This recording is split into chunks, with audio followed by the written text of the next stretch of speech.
bonjour à tous, nous allons commencer la présentation de cette conférence dédicace. On a décidé de diviser cette présentation en deux parties relatives à deux manuscrits que nous avons commis aux éditions du Moniteur. Alors, la première partie sera présentée par moi-même et Hélène sur la numérisation 3D du patrimoine bâti. Et la deuxième partie sera présentée par Quentin à ma droite, qui sera plus relative à l'exploitation de la donnée 3D géoréférencée sur un logiciel qui s'appelle AutoCAD Civil 3D. Allez, on est parti. Donc sur la première partie, la première partie relative à la numérisation 3D du patrimoine bâti, on va diviser cette présentation en deux phases, une que je vous présenterai et présentée par Hélène. Et tout d'abord, peut-être qu'on va commencer par se présenter. Donc moi, je suis Christophe Bagieux, je suis enseignant en ingénierie des constructions dans un lycée du sud-ouest de la France qui s'appelle le lycée Canto, et aussi à l'université de Pau et des Pays de l'Adour sur les sections de géomètre topographe et de mesure 3D. Donc Hélène Lacher, moi je suis enseignante et chercheuse à l'INSA de Strasbourg, dans la spécialité topographie également. Alors voilà le sommaire de notre présentation. Donc, dans une première partie, on va essayer de mettre en place quelques définitions pour savoir de quoi on parle, et puis pour vérifier qu'on a tous les mêmes définitions. Puis après, on va vous parler de photogrammétrie, de lasergrammétrie et de géoréférencement de nos données, ce qui permettra à Quentin de pouvoir les exploiter. Alors la numérisation 3D, deux termes tout d'abord à mettre en place. Qu'est-ce que c'est que la numérisation 3D et qu'est-ce que c'est qu'un nuage de points? Puisque le résultat de nos mesures et de nos traitements donnera un nuage de points. Donc la numérisation 3D, c'est la capture sans contact de la géométrie 3D d'un objet ou d'une scène en vue de créer une réplique informatique. Parfois on parle de jumeaux numériques, peut-être un peu rapidement, mais donc voilà pour la numérisation 3D. Et puis l'autre terme, c'est le nuage de points. Donc le nuage de points, vous avez des exemples sur votre gauche. C'est donc un ensemble tramé de points 3D, donc ils sont positionnés en 3 dimensions et puis ils sont aussi colorisés. Donc ça nous permettra de bien visualiser une scène et de la connaître à la bonne échelle quand la donnée est qualifiée. Alors la numérisation 3D, cette slide vous présente qu'il y a deux technologies qu'on peut utiliser.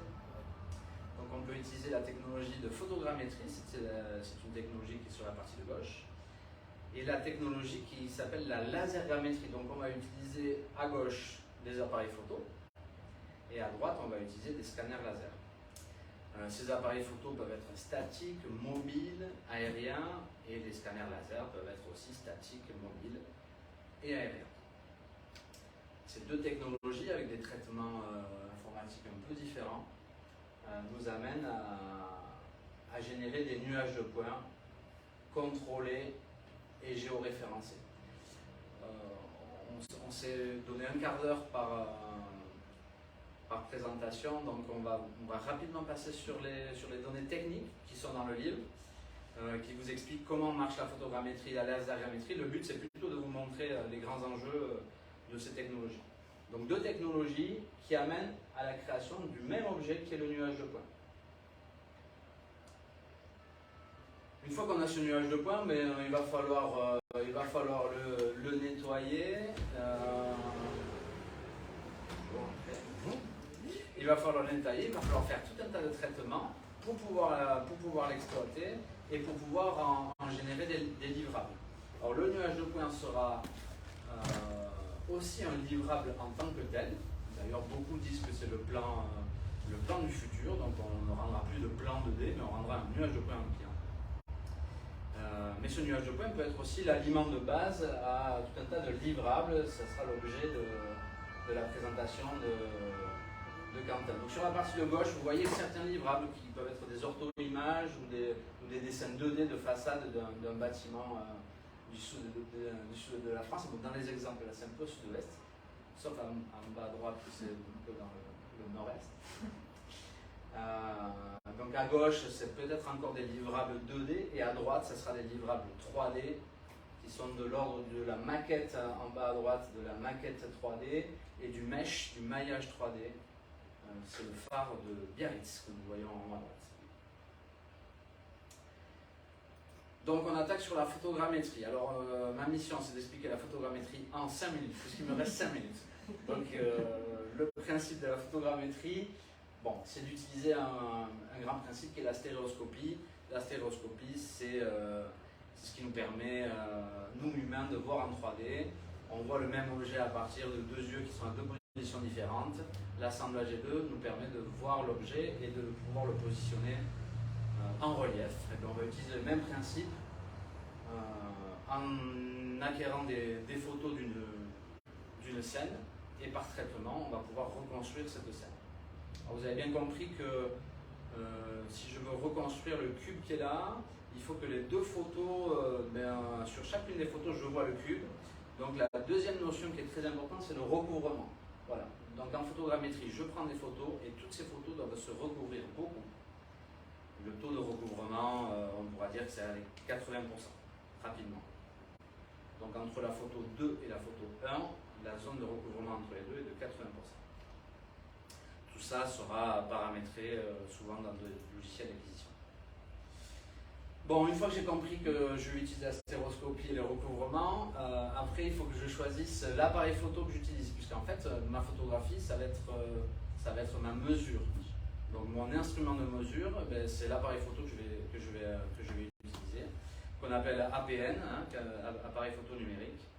Bon, mais cet APN, quand on veut acheter un APN, souvent on raisonne un nombre de pixels. Bon, mais il faudra raisonner le nombre de pixels et taille du capteur. Voilà. Et connaissance des paramètres internes de ces APN.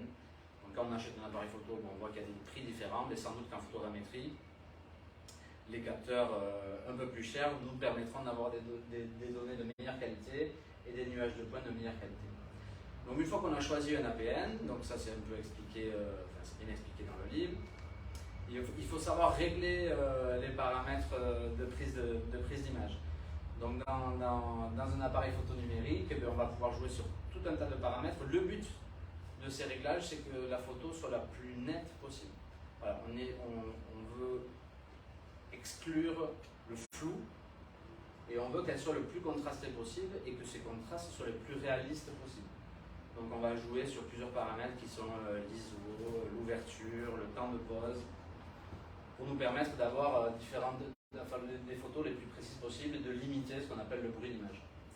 Donc on voit un joli petit bouquet là, bon, vous voyez 4 réglages différents pour voir la même image. Donc on imagine bien que le paramètre ISO, par exemple dans cet exemple-là, il va être important pour pouvoir reconstruire ce bouquet de fleurs.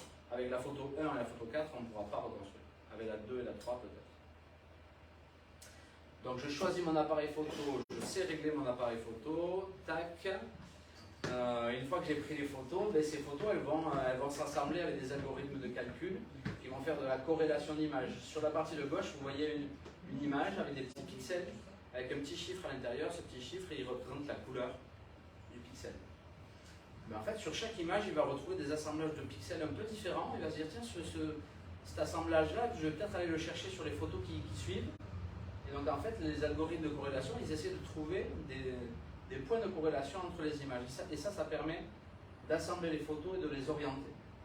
Donc ça, c'est un grand progrès avec des algorithmes de calcul qui ont été inventés dans les années 2000 et qui ont libéré, avec le potentiel informatique, qui ont libéré ces traitements photogrammétriques. Avant ça, c'était un peu plus compliqué. Sur la slide de droite, je vais passer rapidement. C'est une slide qui explique le principe de la photogrammétrie, voilà, qui se divise en 3 parties.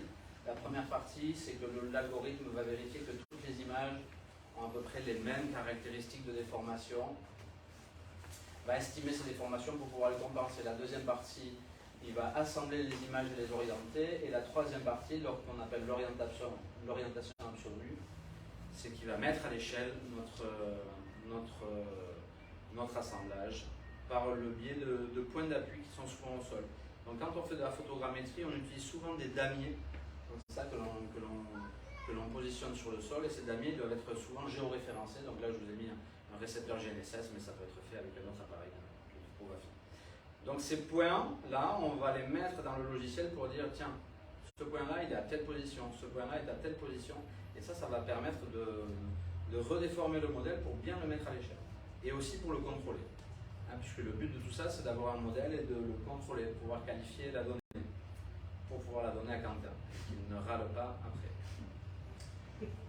Voilà, alors sur la partie de droite, il y a un petit schéma qui montre où est-ce qu'on peut mettre des damiers. Le but, quand on veut numériser la scène de droite, c'est de mettre des damiers un peu partout dans la scène et surtout à des niveaux différents, pour pouvoir pour nous permettre de faire cette mise à l'échelle dans toutes les dimensions. Et puis sur la partie de gauche, c'est un petit schéma qui nous explique assez rapidement que plus le drone va être loin de l'objet, plus la hauteur de vol va être importante, et bien plus la taille du pixel sur la photo va être importante. Bon, en réalité, plus on va être loin de l'objet, et plus notre précision finale sera altérée. On peut dire, alors ça c'est une relation empirique, mais on peut dire que la précision planimétrique qu'on peut attendre, si tout se passe bien, c'est 2 fois le GSD, et la précision altimétrique, c'est 3 fois le GSD. Qu'est-ce que c'est le GSD? C'est la taille du pixel sur l'objet. Donc à cette hauteur-là, si mon pixel fait 5 cm, je peux attendre en précision altimétrique 3 fois 5 cm, donc 15 cm. Bon là pour le coup, ça ne sera pas terrible comme précision. Donc pour jouer sur ce GSD, moi je vais jouer sur ma distance de captation à l'objet et je vais aussi jouer sur le choix de mon APN. Et ça c'est très important. Donc je joue sur différents paramètres. Donc quand on fait de la photogrammétrie, on est un peu home orchestre ou farm orchestre. On tire plusieurs ficelles, la qualité de l'appareil photo, la façon dont je vais capter mes images, voilà, tout ça mis ensemble, ça va nous permettre de faire une acquisition de belles factures. Bon voilà, donc là j'ai été très rapide. Vous savez faire la photogrammétrie, donc maintenant il fallait qu'on vous montre, des objets. Donc on a choisi d'illustrer notre propos avec 2 chantiers qui sont à peu près de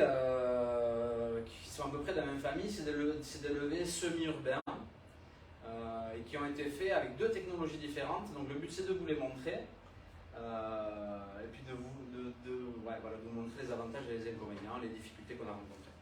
Donc là, ce premier chantier, on avait été contacté par un laboratoire qui fait de la physique urbaine et qui voulait reconstruire en 3D un quartier célèbre du sud-ouest qui s'appelle le quartier du Petit Bayonne, un vieux centre historique. Donc le but était de connaître la 3D de l'ensemble d'un quartier assez imposant, toutes les façades, toutes les toitures, pour pouvoir faire des simulations thermiques et acoustiques. Donc pour pouvoir faire ça, il faut connaître la géométrie. Bon, pour faire la géométrie, il faut voler en drone pour faire les toitures.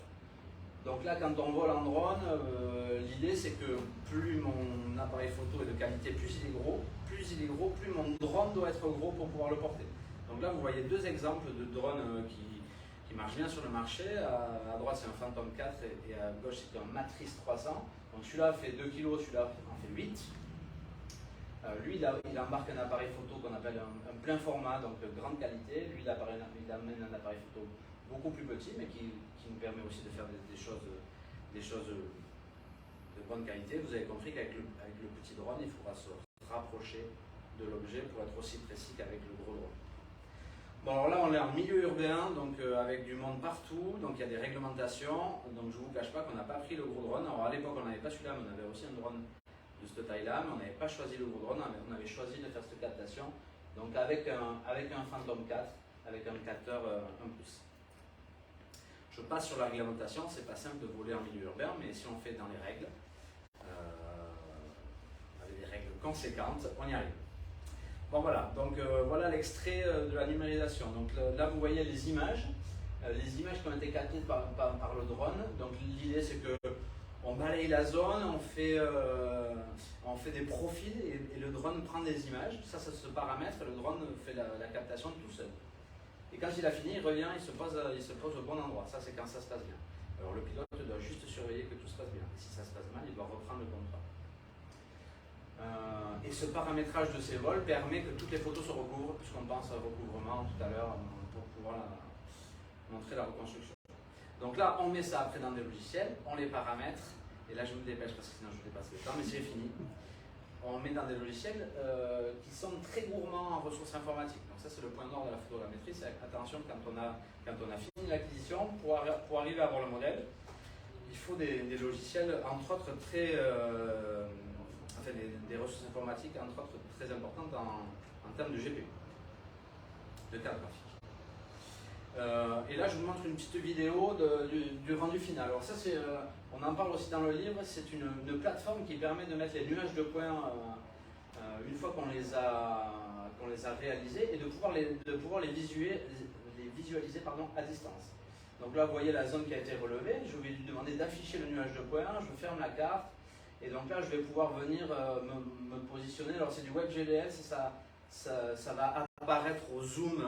Ça va apparaître au zoom de souris. Donc là, le nuage de points est en entier, il est très très important, mais il n'apparaît qu'au zoom de mon voyage dans le nuage. Donc on peut s'apercevoir qu'on reconstruit extrêmement bien toute la zone, surtout les parties hautes. Et puis quand on va se rapprocher dans ce genre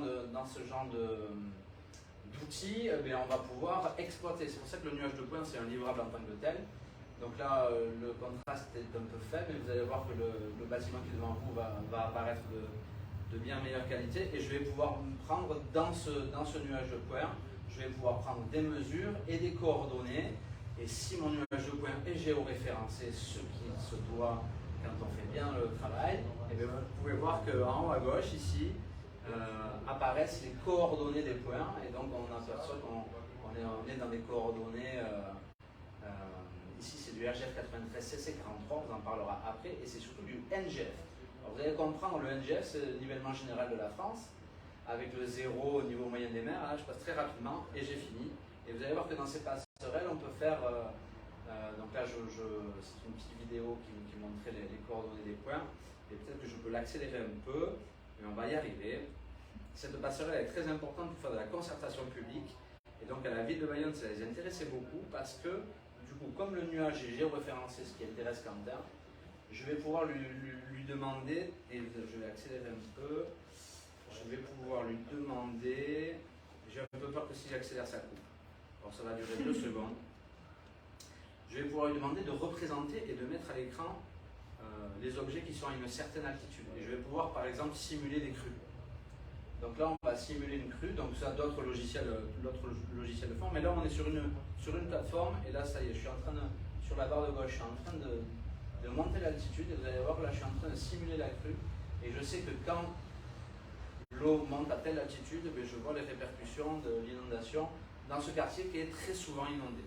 Donc cette passerelle informatique sur laquelle on peut mettre les nuages de points et les exploiter, ça s'appelle GeoCassini et c'est aussi expliqué dans notre livre. Voilà, j'en ai fini pour ma part, c'est parce que j'ai un peu dépassé et je laisse la parole à Hélène. Un quart d'heure. Chaud. Alors, donc, je vais vous présenter maintenant la deuxième technique, comme l'a dit Christophe, il y a la photogrammétrie et la lasergrammétrie pour faire la numérisation 3D. Alors, la lasergrammétrie, contrairement à la photogrammétrie, est une méthode active, c'est-à-dire qu'on va obtenir directement le nuage de points, pas comme la photogrammétrie où on doit faire un calcul à partir de photos pour obtenir le nuage de points. Donc, c'est un des avantages de la lasergrammétrie et on va obtenir directement un nuage de points qui sera à la bonne échelle. Alors, le principe donc, du scanner laser qui est l'instrument de mesure et qui va mesurer pour chacun des points, comme c'est illustré ici, une distance entre l'instrument et l'objet, donc à l'aide d'un faisceau laser, mais aussi l'angle horizontal et l'angle vertical de ce rayon. Alors, bien entendu, pour obtenir un nuage de points, on ne va pas mesurer qu'un seul point. On va réaliser ce qu'on appelle un balayage laser. C'est-à-dire que le faisceau laser il va être envoyé sur un miroir qui est mis en rotation. Donc ça va nous permettre déjà de scanner un profil. Et en même temps, le scanner va tourner sur lui-même de sorte qu'on ait une représentation de l'ensemble de l'environnement sous forme de nuages de points. Alors, sur un scanner laser, alors là encore, on n'a pas beaucoup de temps, donc dans cette présentation, je vais plutôt faire des illustrations sur le scanner laser statique, donc on va poser sur un trépied. Donc pour le paramétrage de l'appareil, l'utilisateur, sur les scanners statiques, va pouvoir définir ce qu'on appelle le pas de balayage, donc qui est un paramètre important. Le pas de balayage va en fait définir la distance entre deux points à une distance donnée du scanner. Alors pourquoi une distance donnée du scanner? Comme c'est illustré en bas à droite, entre deux rayons laser, vous avez un angle. Donc forcément, si vous situez près du scanner, vous aurez une plus petite distance que si vous placez un peu plus loin du scanner. Vous avez ici l'exemple d'une capture d'écran d'un scanner avec donc un pas de balayage de 6,3 mm à 10 mètres du scanner. On peut aussi régler sur les scanners ce qu'ils appellent en général la qualité. Alors ça dépend des scanners, hein, parfois ce paramètre est appelé différemment. La qualité, c'est que certains scanners vont proposer de mesurer plusieurs fois un même point, et en faisant la moyenne des mesures, ça va permettre d'augmenter un petit peu la qualité de mesure. C'est notamment intéressant quand on a des surfaces un peu réfléchissantes, par exemple. Troisième chose, c'est la possibilité de prendre des photos. Alors, le scanner ne va pas pouvoir faire un balayage laser et des photos en même temps. Donc d'abord, il va réaliser le balayage laser et ensuite, il va prendre des photos avec un autre capteur, un capteur photo. Et ces photos pourront être utilisées pour coloriser le nuage de points, donc pour attribuer une couleur à chaque point. Alors, autre point important quand on va considérer la lasergrammétrie, donc quand on veut scanner un grand bâtiment par exemple, on ne va pas se contenter de faire un balayage laser, on va faire plusieurs balayages laser. Pour chaque balayage laser, les coordonnées des points, l'origine des coordonnées, c'est le centre du scanner. Donc il va falloir assembler les différents nuages de points et c'est donc ce qu'on appelle la consolidation. Et pour l'assemblage de ces nuages de points, on va utiliser ce qu'on appelle des points homologues. Donc ça fait un peu le parallèle avec la photogrammétrie. En photogrammétrie, on essaye d'orienter des images les unes par rapport aux autres grâce à des points homologues. Là, c'est un petit peu le même principe, sauf qu'on s'appuie sur des nuages de points et on va chercher des points en commun entre les nuages de points. Alors ces points, ça peut être des cibles qui sont prédisposées dans la scène. Vous avez quelques exemples de cibles. Ces cibles vont dépendre en fait du constructeur du scanner. On peut utiliser les nuages de points directement, donc il y a des algorithmes qui vont permettre de minimiser les écarts entre deux nuages de points, à condition que les nuages soient déjà prépositionnés. Et il y a aussi des algorithmes qui permettent de détecter des plans dans le nuage de points, et grâce à ces plans détectés aussi permettent de recaler le nuage. On peut noter quand même que dans les logiciels actuellement, on peut aussi combiner les différentes techniques. Alors, j'ai mis un peu en gros, et c'est important, et Christophe l'a dit aussi, c'est important de contrôler les écarts, notamment sur les cibles ou les écarts entre nuages de points. Parce que forcément, vous vous rendez bien compte, si on a un problème de consolidation, après quand on va vouloir modéliser un bâtiment et qu'on va se retrouver avec un mur tordu alors qu'en réalité il n'est pas tordu, ça va poser problème. Donc, il faut s'assurer d'avoir une donnée de qualité pour ensuite faire, par exemple, des maquettes de qualité. Alors un exemple aussi, donc aussi à l'échelle d'une rue, donc la rue Helena à Strasbourg. Alors le contexte ici, c'est une étude de climatologie urbaine. Donc c'est un terrain qu'on a pris pour faire une étude, et l'objectif ici, c'est de réaliser un modèle 3D détaillé des arbres et des façades de cette rue, pour ensuite utiliser ces modèles dans un logiciel de simulation, donc de climatologie. Et on a aussi des capteurs sur site, et en comparant les résultats du logiciel de simulation et les résultats des mesures de température, d'humidité, etc., on va pouvoir valider le logiciel de simulation. Donc on a utilisé un scanner laser statique qui nous permet d'avoir une densité de points assez importante, c'est pour ça qu'on l'a choisi. Et on peut avoir un niveau de détail important. On a réalisé donc 16 stations de balayage laser. Alors comme vous voyez sur l'image ici, les ronds verts, ça correspond à chaque fois à une station de balayage laser. Et on a réalisé une consolidation entre les différents nuages. Avec ce scanner-là, on on a une tablette qui nous permet directement sur site de valider la consolidation entre les nuages.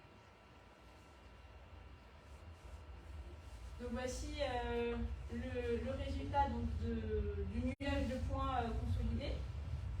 Alors on a aussi activé la prise de photographie pendant l'acquisition pour avoir la couleur des points.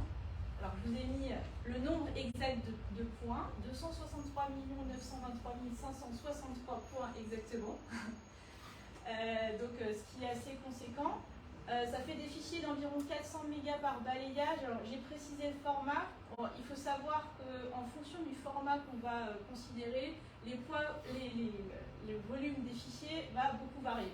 Bon, cependant, ce qu'on peut tout à fait dire, c'est que plus il y a de points, plus le fichier va être lourd. Mais après, on va avoir différents types de formats.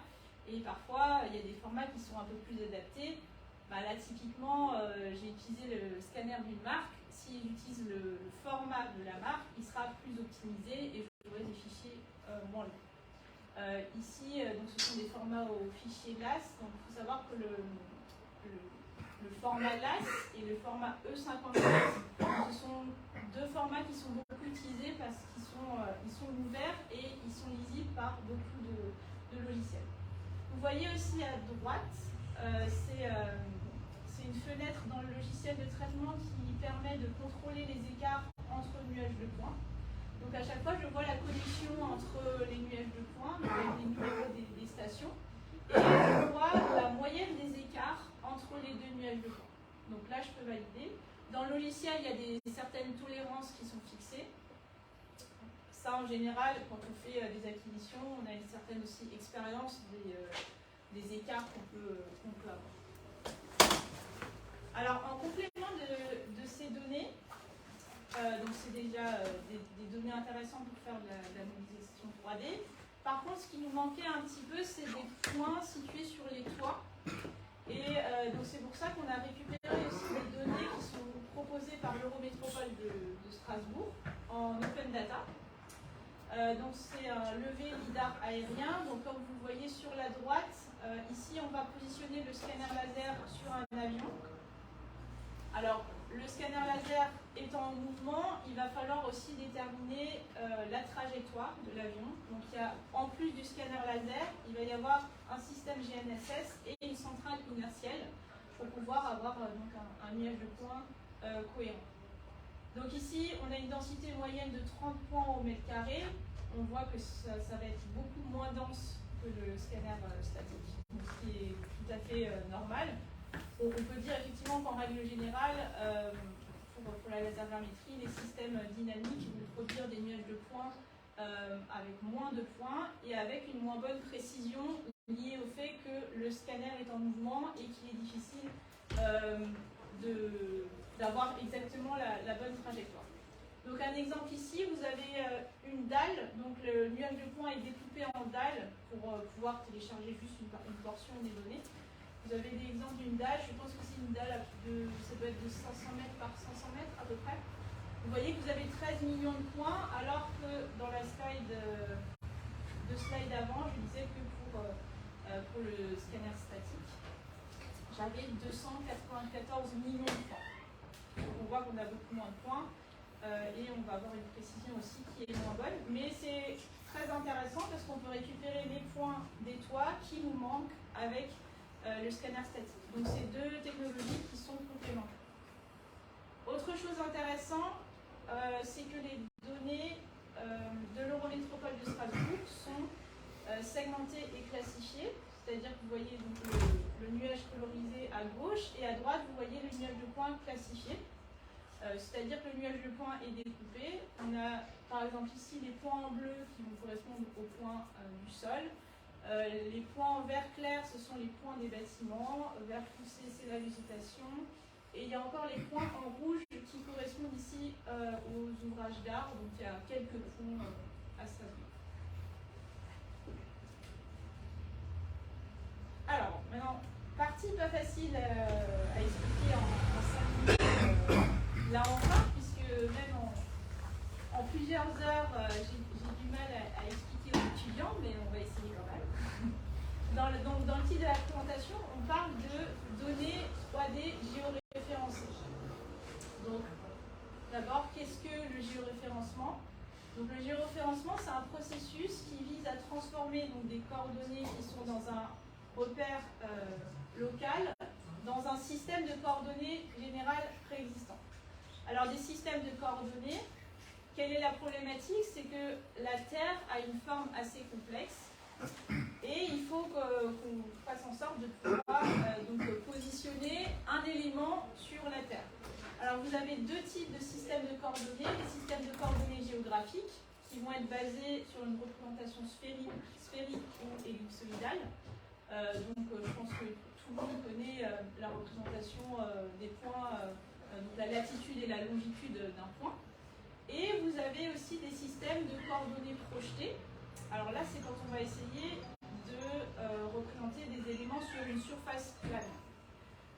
Alors c'est un petit peu compliqué parce qu'en fait, on a une surface courbe et ce qu'on cherche à faire, c'est exprimer des points sur une surface plane. Alors, je vais tout de suite prendre l'exemple de la France. Vous voyez en bas à gauche la projection qui est utilisée en France. Donc c'est des projections coniques, conformes, séquentes. Bon, alors je ne vais pas expliquer tous les termes, on va rester sur projection conique. L'idée c'est qu'on va prendre un cône et on va essayer de l'adapter au mieux à la France, donc uniquement à la France. On va ensuite projeter les points sur ce cône et on va déplier le cône pour avoir donc, les coordonnées des points sur une surface plane.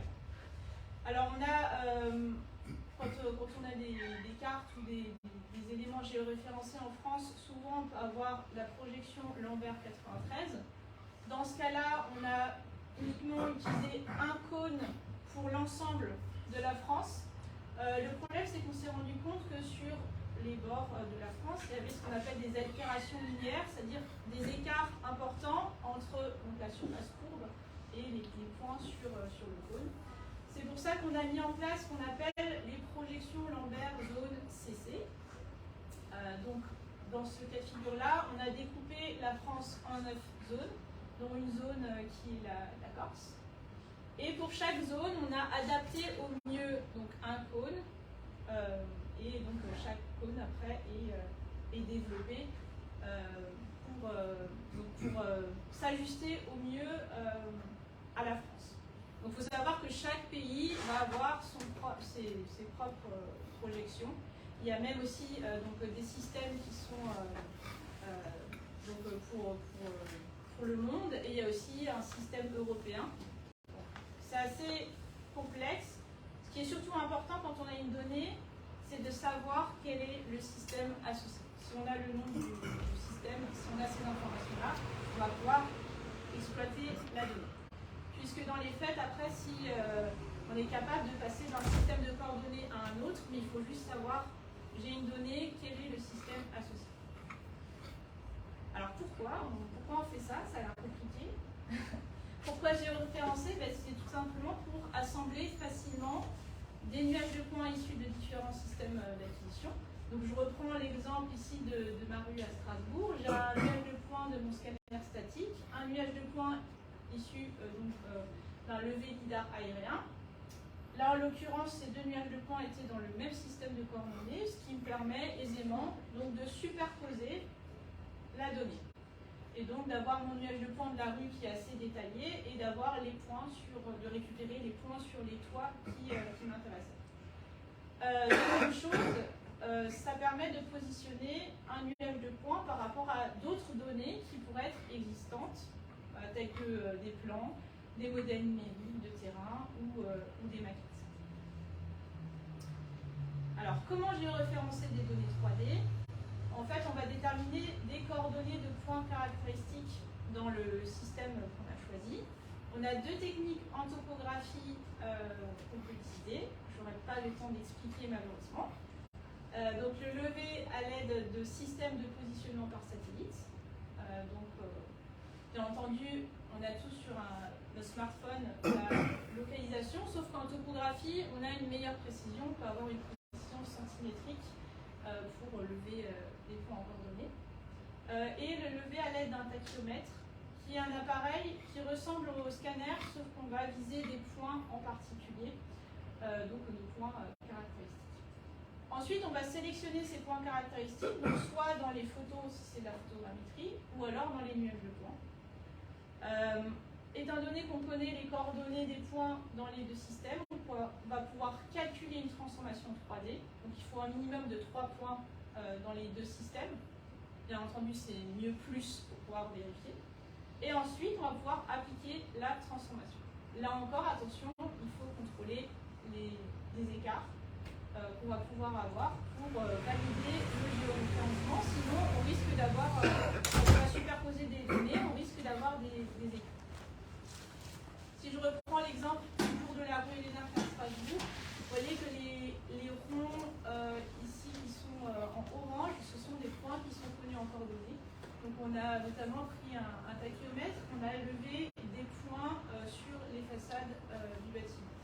Donc l'objectif c'est d'avoir des points qui sont bien répartis dans l'espace pour bien déterminer la transformation 3D. Donc ces données, donc les données du nuage de points statique et les données LIDAR, je les ai transmises à Quentin en lui précisant bien donc le système de coordonnées associé. Je n'ai pas eu de retour, donc je pense que le géoréférencement était correct. Je vais donc lui passer la parole pour la partie exploitation.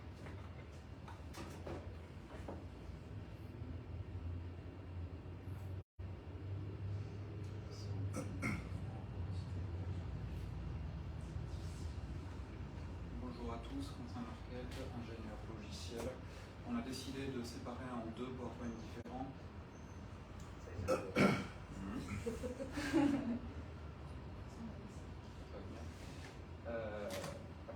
Donc on a décidé de séparer la présentation en deux PowerPoint parce qu'à la différence de mes confrères qui travaillent dans le milieu éducatif, je suis très affilié à l'édition de logiciels, notamment trois éditeurs, Autodesk, Esri et Salesforce.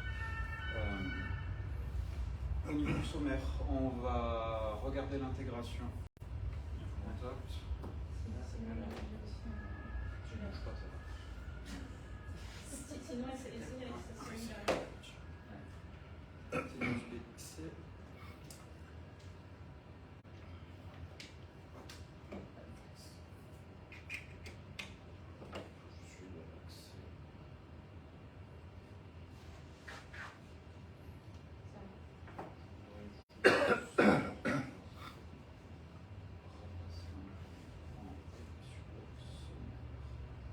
Donc au niveau du sommaire, on va générer des lignes caractéristiques depuis le nuage de points fourni par Hélène.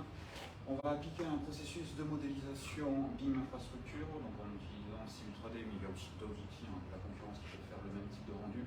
On va voir quelques spécialités propres à l'outil, notamment sur la gestion des blocs à vue multiples et sur l'intégration des bâtiments.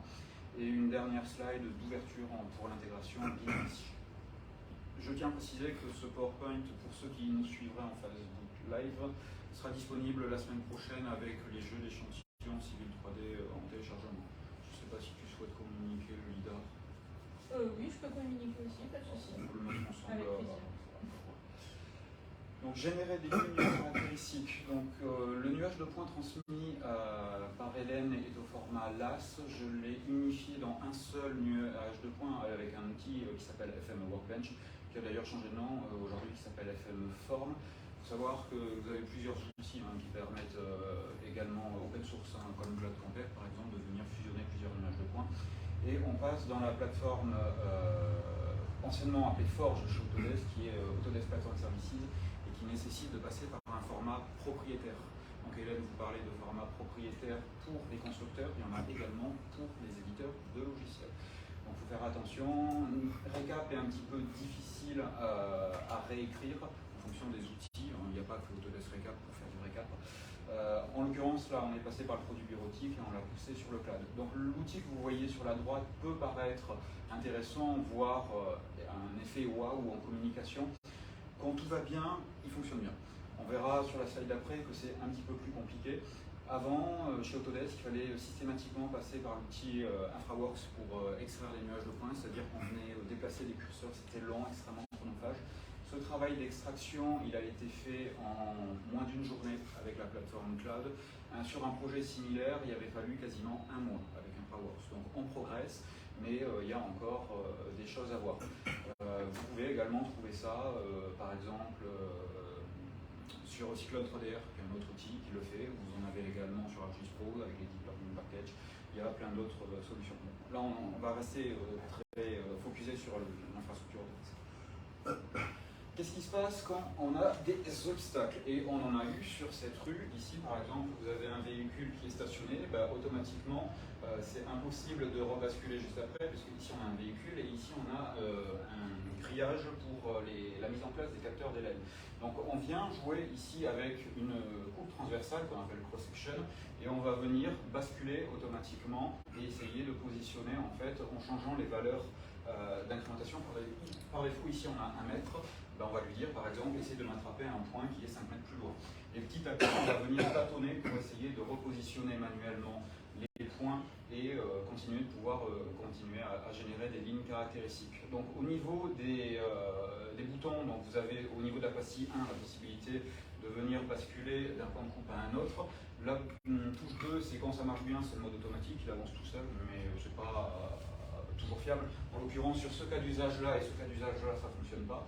Ici, vous avez la possibilité de le faire à l'avancement manuellement, c'est-à-dire que c'est vous qui définissez le crénelage, ça peut être intéressant, notamment sur la partie en courbe. Et 4, il essaye de faire une auto-vérification et un ajustement, mais ça ne marche pas non plus à tous les coups. Ici, on le voit vraiment mal projeté, c'est la pastille numéro 1, c'est la notion de bruit. C'est-à-dire qu'en fonction de l'angle d'acquisition, c'est pas forcément évident de suivre une forme. Et là, en l'occurrence, c'est en lien avec cette image-là, on est en courbe. Donc en fait, on pourrait croire que c'est du bruit, mais ça ne l'est pas. Donc ça reste toujours très arbitraire, la génération d'une caractéristique. Alors la question qu'on se pose, c'est est-ce qu'on va venir reconstruire directement sur ces lignes caractéristiques, qui sont en fait des polylignes 3D, tout simplement. La réponse est non. Là, juste pour un raisonnement par l'absurde, j'ai pris des profils type standard en Civil 3D, je suis venu cibler directement sur les lignes. Ici, vous voyez que j'ai systématiquement des décrochages entre ici les deux raccordements, là et là, sur le croisement de mes deux axes, et c'est pas bon. Donc dans la logique de construction d'une infrastructure, oui, aussi attention aux outils utilisés par la modélisation. Là, c'est un ancien projet qui a été fait sur Revit, qu'on avait présenté à Autodesk University en 2021. On se rend compte qu'ici, on a une structure en toit, c'est respecté. Par contre, ici, ça reste toujours délicat. Donc, attention à l'agglomération de maquettes bâtimentaires qui sont les unes à côté des autres. Modélisation pour l'infrastructure, il faut savoir que l'approche métier, elle est très particulière et vous la retrouvez que pour l'infrastructure. On vient décomposer en fait la construction d'un projet 3D à l'aide de 3 composantes en 2D. Ce que j'aime bien expliquer d'un point de vue mathématique, avant d'aller plus loin sur l'aspect technique, métier, c'est qu'ici, si vous avez un vecteur f en mathématiques sur un plan, en fait le vecteur f c'est la somme du vecteur fx et du vecteur fy. Et en fait, le vecteur f est une résultante des deux vecteurs précédents. La construction d'un projet 3D avec un outil comme Civil 3D, mais il y a d'autres outils, notamment qui font la même chose, qui conservent l'approche métier où vous avez besoin de 3 composantes. Une géométrie horizontale, c'est un axe en plan, c'est un élément en 2D. Là, on pourrait croire qu'il est en 3D, c'est parce que c'est en vue isométrique, mais je vous garantis que c'est à z égale 0. La géométrie verticale, c'est la création de profils en long. Donc le profil en long projet, c'est la ligne rouge, entre guillemets. Si vous faites des bosses comme ça, et que vous avez des enfants qui sont à l'arrière de votre voiture, c'est est-ce que l'estomac va tenir ou pas. Donc c'est pour ça qu'on essaye de mettre des pentes et des rangs admissibles, et également des raccordements circulaires ou plotoïdes. Les profils types, donc il y a plusieurs approches. Les routiers aiment bien faire soit demi-profil à droite ou demi-profil à gauche. Vous pouvez également jouer au Lego en ayant par exemple des bibliothèques d'éléments de profil type, donc un bout de chaussée sur lequel je pourrais venir rattacher un deuxième bout de chaussée, un troisième bout, puis une bordure, puis un trottoir. Donc c'est vraiment du sur-mesure. Les profils qui sont présentés ici à l'écran sont classiques, ils ne sont pas adaptatifs, mais on pourrait définir du profil plus intelligent qui se déformerait en fonction de l'environnement. Donc le rendu dans Civil 3D, c'est ça. Ce que vous voyez autour, c'est le RGE Alti, donc, qui vient de l'IGN. Ça ne vient pas de l'Eurométropole, mais c'est des données libres d'accès. Ouais, c'est très proche d'ailleurs. Ce que vous avez est très proche du LIDAR HD également. Donc on les a représentés en forme de courbe de niveau, mais on aurait pu les représenter sous la forme de triangle également. La génération des solides 3D, il faut savoir que quand vous voulez faire une opération de synthèse, vous ne transmettez pas en fait le projet 3D tel que conçu en 3D, parce que si vous regardez, en fait, c'est juste du filaire, c'est juste une sorte de squelette.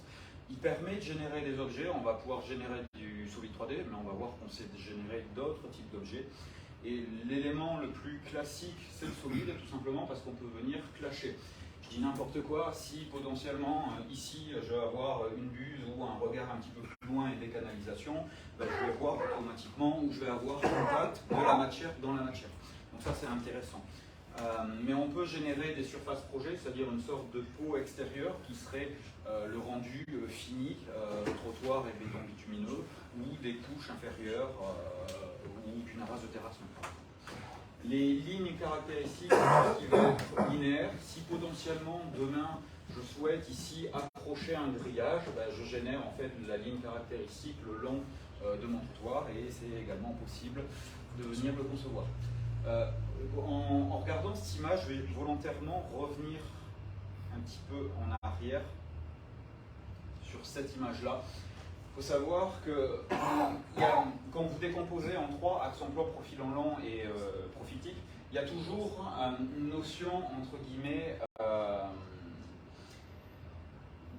de légitimité et de l'utilisateur. C'est-à-dire que, par exemple, ici, le trottoir, il n'est pas exactement droit, dans ce qu'a capté Hélène. C'est une représentation sur laquelle je me suis autorisé des degrés de liberté pour faire en sorte d'avoir une conception cohérente. Ces modélisations-là sont très bien en phase de conception avant que le projet arrive. Quand il faut reproduire tel que construit, c'est nettement plus délicat. Les solides 3D, l'objectif c'est également de venir de les enrichir avec des données alphanumériques. Donc vous en avez qui seront intégrées par défaut, par exemple le volume, puisque ça vient d'un projet 3D, mais vous pourriez très bien imaginer, si vous travaillez pour les gens qui font de l'enrobé, mettre toutes les caractéristiques techniques et venir enrichir ça dans un SIG. Les blocs à vue multiples, ça facilite le travail de la conception par le changement de visualisation en fait, de vos objets. Donc sur la gauche, vous avez une chambre en fonction de comment vous la regardez, vue de face ou vue latérale, on pourrait imaginer une représentation différente. Tout en sachant que quand vous êtes en orbite, vous avez le vrai rendu en fait. Ici, on a commencé à regarder un petit peu les paramétrages sur les profils en travers que vous avez ici. Donc en fait, quand vous bougez une tabulation, automatiquement le profil en travers s'adapte. Et là, par exemple, on a fait appel à un autre bloc, c'est-à-dire que là, vous avez une représentation en 3D, une représentation simplifiée en vue de dessus. Pour ne pas alourdir des plans, ça peut être intéressant. Et on pourra avoir une symbolique type sur un profil. L'intégration des bâtiments, c'était un point qui paraissait intéressant. Alors, je ne te cache pas que j'ai modifié la slide pendant que tu faisais ton exposé. J'étais persuadé qu'il venait de l'ACUS, la communauté urbaine de Strasbourg, et non pas de l'Eurométropole. En fait, on a un doctorant qui a modélisé, c'est un doctorant de chez nous qui a modélisé à partir des schémas statiques. Et ce qui est accessible sur le site web, il parlait également d'OBJ et de SKP. Oui, alors sur le site de l'Eurométropole, il y a aussi une maquette 3D, mais avec un niveau de détail qui n'est pas aussi élevé. D'accord. Ok. Donc j'ai pris les fichiers tels qu'envoyés par Hélène. Par mail, je ne suis pas allé plus loin. Donc ils sont très légers, hein, c'est quelques kilooctets, avec un fichier texte que j'ai dû reprendre parce que les valeurs sont en positif. Et dans la slide précédente, c'est aggloméré dans Cloud Compare. Et c'était pas possible de l'intégrer directement dans les écosystèmes Esri ou Autodesk. Enfin, Esri, c'est possible si vous avez le module 3D analyse, que je n'ai pas. Donc du coup, c'était pas possible.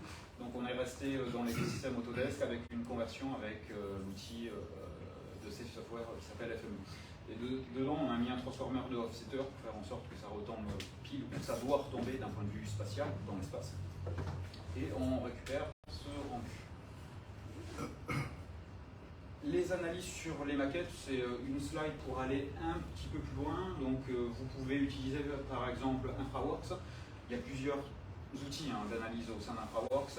Il y en a un qui est en train de revenir sur le devant de la scène et qu'on n'avait pas vu depuis le Covid. Autodesk avait fait un démonstrateur dans les aéroports pour simuler les distances entre utilisateurs. À l'époque, il fallait garder 1 mètre, 1 mètre et demi de distance. Alors la vidéo, là, va mettre un peu de temps. En fait, on voit la simulation de véhicules, et en fait, c'est la notion de matrice origine-destination.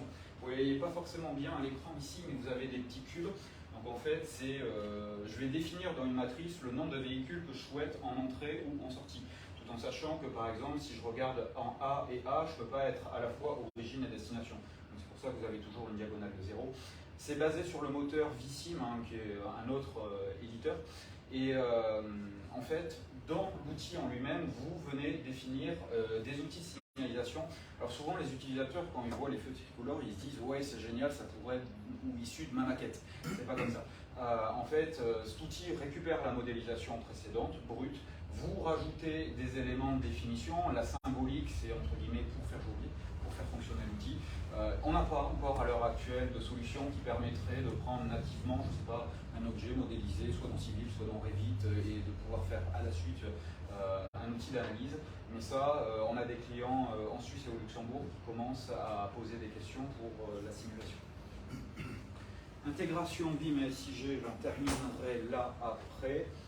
C'est essayer de simplifier ce qui a pu être présenté dans les années précédentes par Autodesk et Esri, même si j'ai aucun problème sur les white papers, les livres blancs fournis par les éditeurs de logiciels.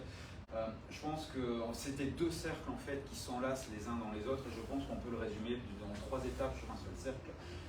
Le premier, c'est je pars de données SIG. À une époque, l'IGN ne donnait pas gratuitement ces données. Alors, il y a certaines données qui ne sont pas encore open data, mais en tout cas, on a un catalogue de sources qui sont quand même conséquentes depuis 2021.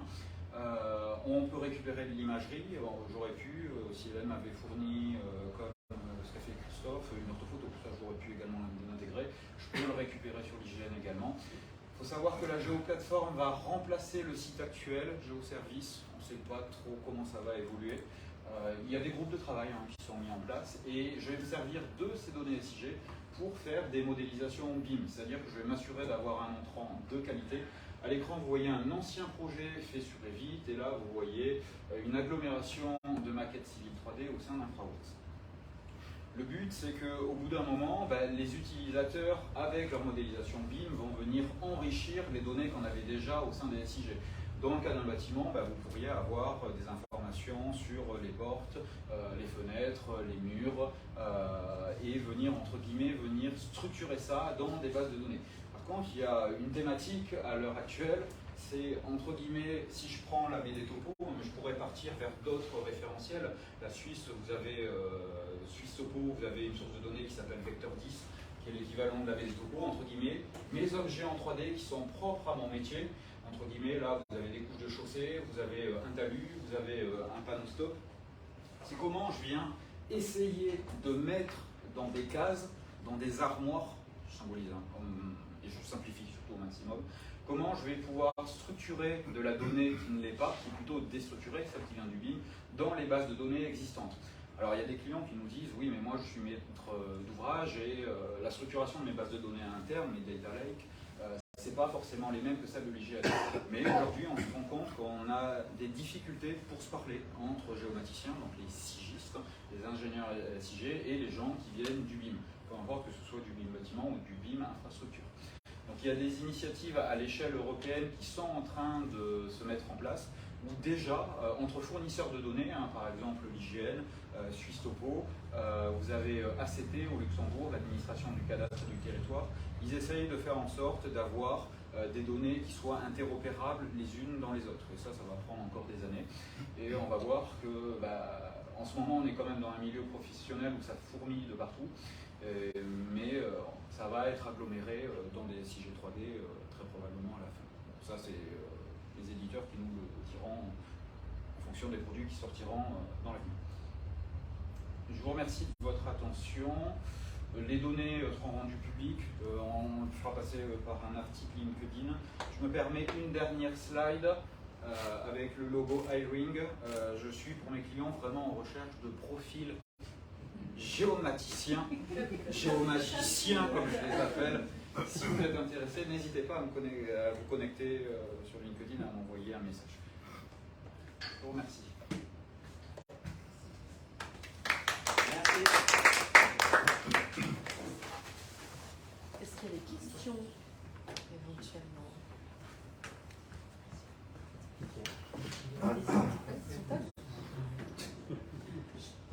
Moi j'ai une remarque à faire. Ah. On va surtout poser des questions, non, c'est pas ça. J'ai une remarque à faire et j'ai trouvé amusant. C'est la première fois que je voyais quelqu'un qui expliquait ce qu'il faisait avec le nuage de points. Et à aucun moment il s'est dit que le nuage de points, tu n'as jamais remis en question la qualité du nuage de points. Non, parce que donc il est positionné dans l'espace, déjà ça me va. Voilà, mais qu'il soit aussi voilà, mais qu'il soit juste et tu vois qu'il soit de précision pour toi, ça va de pair. Alors, déjà j'avais confiance en Hélène et je suis allé faire un relevé sur site d'abord. Ah non, mais ça c'est une chose importante pour nous, c'est-à-dire que quand on fournit ça, c'est un message à passer, il faut absolument qu'on le contrôle, qu'on le qualifie. C'est beau de voir ça parce que toi quand tu le prends, tu roules, tu ne te poses pas la question. Ah oui, c'était pas possible de faire Et ça c'était assez flagrant. Après je vais avoir un petit On a perdu Léopoldine. Je ne sais pas si Léopoldine nous rejoindre. Léopoldine, je pense qu'elle Ouais, il faut peut-être arrêter le. Je sais pas comment il y a peut-être des fonctionne. questions sur le. Bah, on ne sait pas, parce qu'on n'a pas Léopoldine. Mais en fait, si tu vas sur l'événement J'ai Facebook, tenté, franchement, Ah ouais, j'ai tenté. d'accord. C'est pas moi qui vais la former. Voilà, elle ne sera pas sur le deuxième niveau. Ah oui, il faut un livre pour revenir. Mais non, je ne l'ai pas vu. Oui, Facebook Live. voilà. Quel C'est la librairie Erol. Oh bah. partie en live. Pas de questions, mais moi je vais aller dans le détendre. On se détend, on détend. Ouais, voilà. On fait ça, mais il faut éteindre son téléphone. Je sais pas comment. Ça doit plus mal. Non, on est bien. On est parfait.